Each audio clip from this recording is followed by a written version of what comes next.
Hello Manager, je te présente très brièvement cette application de suivi individuel des absences des employés. Alors, la première page, qui est la page calendrier, va te permettre dans un premier temps de choisir le nom de l'employé. Tu as la photo et les informations individuelles qui se mettent à jour, le nombre de jours travaillés, le nombre de jours absents, le taux de présence, l'année. Et bien évidemment, tu peux ici scroller sur les différents mois afin de pouvoir apercevoir très rapidement les absences de l'employé qui a été sélectionné. On peut apercevoir ici très rapidement que cet employé a été complètement absent.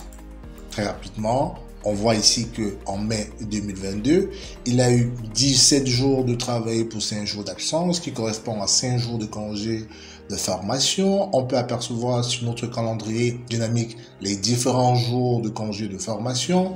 On a juste ici en noir les jours fériés. Et cela peut se déterminer pour l'ensemble des employés. On n'aura qu'à choisir un employé et puis à déterminer le mois voulu. Pour cet employé qui est Fongan-Julie, par exemple, on a ici 5 jours d'accident de travail et on voit que cette personne a un accident de travail entre le 24 février et le 28 février.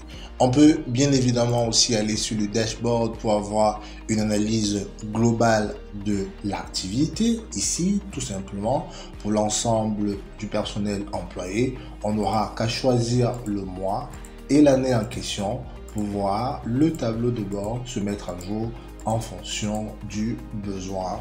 Voilà, je reviens sur le filtre. Il suffira tout simplement de mentionner de façon régulière l'ensemble des absences des employés.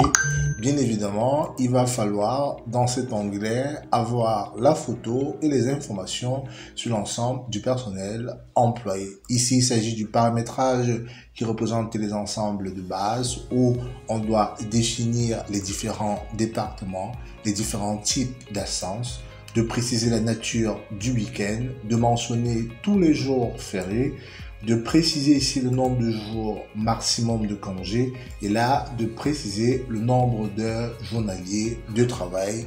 Et cela, on pourra dans la suite analyser les informations du personnel et connaître de façon régulière qui n'était pas là, pour quelle raison, et de prendre une décision optimale lorsqu'on est RH. Je suis Lister Fongan, concepteur de tableau de bord et de reporting. Vous pouvez me contacter pour tout besoin. À très bientôt. Bye bye.